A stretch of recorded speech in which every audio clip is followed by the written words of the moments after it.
Larry Hedrick here for Mysteries of Superstition Mountain. Today we have a special Christmas miracle story by David Jones. Today I'd like to tell you a personal story that happened within the shadows of the Superstition Mountains.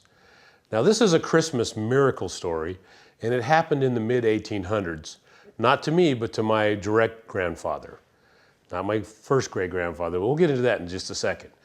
But the bottom line is, this story is very personal to me, and I think you'll enjoy it. And first off, I need to let you know how I found out about this story, because it is a family story.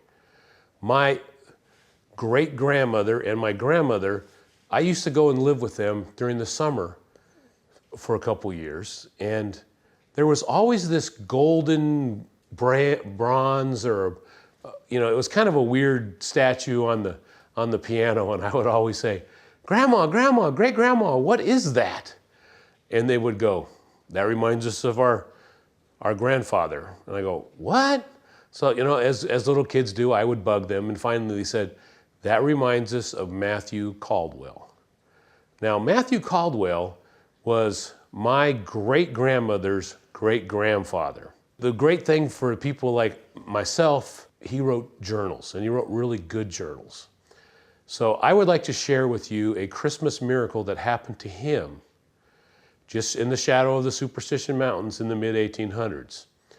Now, Matthew Caldwell was sympathetic to the LDS church, or the Mormon church back then, and he wasn't a member, but after the saints were driven out of Illinois and Missouri and they were stuck at Council Bluffs, Brigham Young came to him and basically asked him if he would join the church. And guess what? He said yes.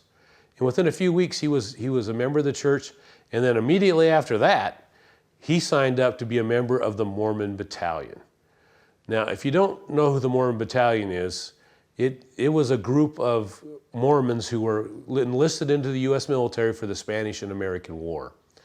Now, they proceeded to go on one of the longest marches by foot in almost military history. And it's a pretty amazing story, but we don't have time to get into all that today. Basically, what I'd like to tell you is his miracle, how he survived in the desert south of the Superstition Mountains. Now, after the Mormon Battalion had approached Tucson and the Spanish fled, they just ran away. They didn't get into any kind of fight with them. They were all spread out. They were tired. They'd been marching for months. They were marching on very low rations, very tough conditions, and I'm talking extremely tough conditions. If anybody can imagine walking through the Arizona desert with no shoes, that's what these people were at that time. They had gone so far that they just worn out their clothes. Their clothes were threadbare. Most of them didn't have shoes. My grandfather actually bought a pelt from some Indians.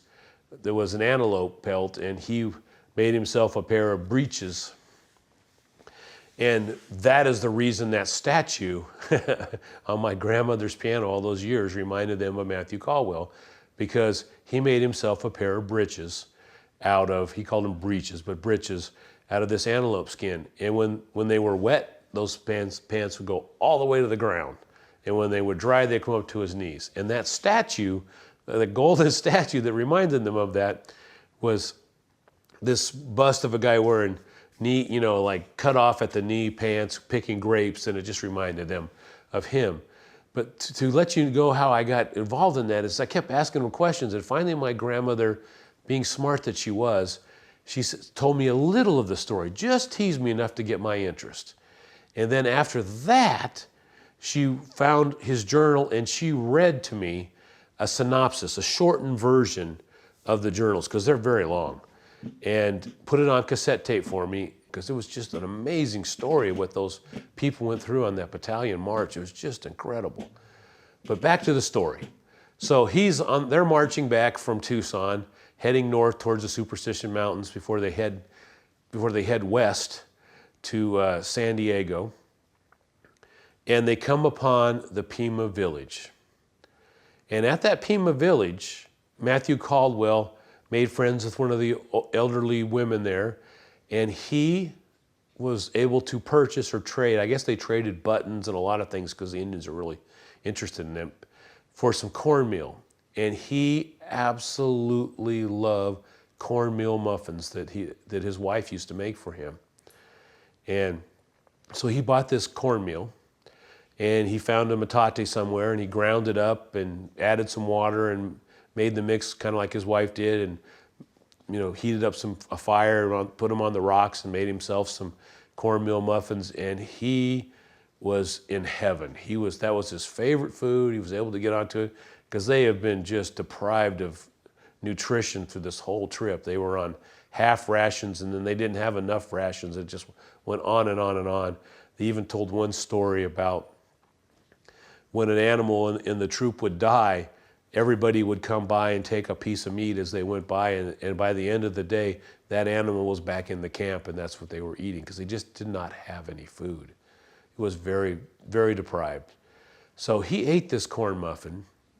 I should say muffins. He had a bunch of them. He probably gorged himself and he had not been able to do that in months. And it had a very adverse reaction. His stomach just became on fire, and he knew he was in a lot of trouble. I mean, a lot of trouble.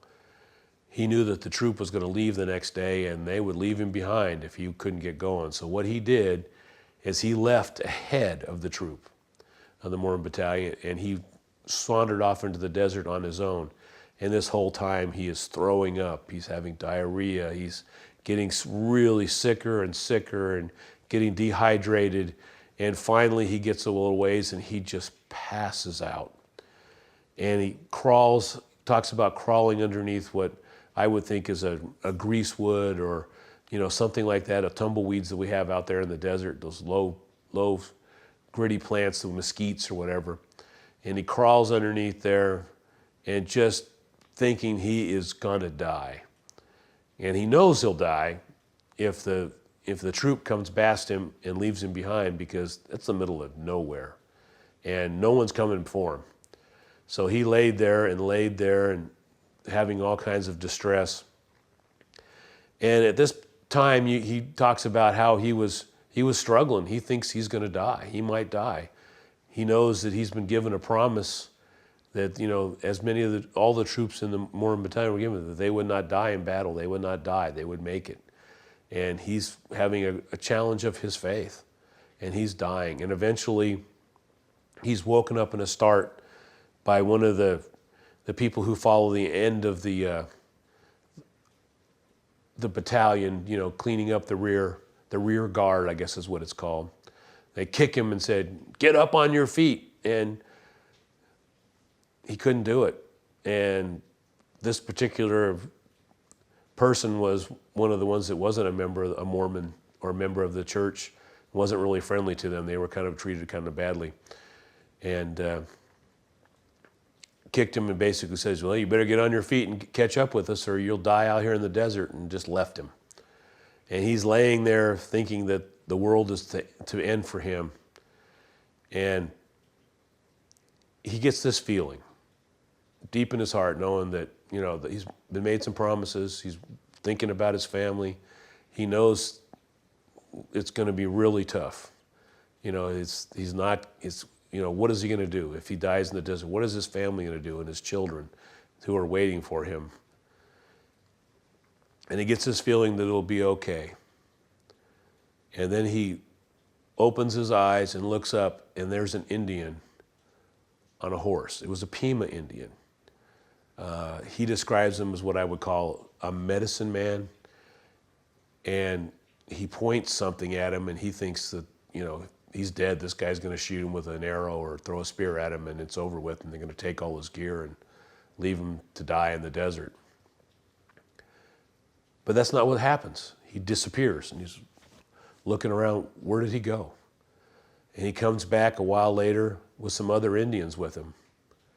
And this medicine man hops off his horse and goes back like this, and he's all scared. He thinks he's going to get tomahawked or killed, but he doesn't. He reaches and grabs out some herbs, and he takes the palm of his hand and rubs these herbs into his stomach and works it. He said he started getting just a little bit of relief, but he was still just ready to pass out at any moment. And the other Indians that came with him, you know, he's thinking this is it. This is the end. They're going to take my gear, my gun, all my gear, and I'm a goner. And they don't. They throw him up on the back of the horse, roughshod. They just throw him up there and give him put all his gear hanging on the horse. And the Indian that first spotted him starts walking his horse at a real slow pace, and he just talks about how much agony he was in. He was just barely conscious this whole time. But this Indian traveled the distance. Now, the interesting thing is the date of this is December 24th. It's Christmas Eve. So he gets to the outside of the camp, and now there's pickets all the way around the camp, and the Indian didn't want to get shot by accident, so he got him within crawling distance of the pickets. He let him down on the ground with his gear, and then he rode off, and Matthew Caldwell was able to crawl the distance to where the picket could see him, and then they helped him into camp. And the next morning was Christmas morning. And the interesting thing is, there is a place out there in the desert, it's called Christmas Camp, and that's where the Mormon battalion camped. Now, before I discovered some of the details of this story, I had actually taken my son there, and we'd camped in a father and son's camp out. Didn't even know it. But that's where he was able to rest that next day, Christmas Day, and so he could survive and not die in the desert. And because the Indians were so kind, they brought the battalions a bunch of watermelons, and he was able to eat some of that and get some of his color back, but he still couldn't walk. And back then, from what I understand, having the physician treat you would be worse than dying of dysentery or anything else, because they were so harsh to the men and what they did to them. So he didn't want anything to do with the physician, so he hid that whole day from the physician, and the next day he was able to get a ride on one of the officer's saddles. The officer was kind enough to hop down and let him do it, so he was able to stay away from the physician until he was good enough to walk a few days later. So that is my Christmas miracle. I want to wish everyone a Merry Christmas, and I want to thank the Pima people for saving my family. And that is another mystery of the Superstition Mountains. Thank you for watching this episode of Mysteries of the Superstition Mountains.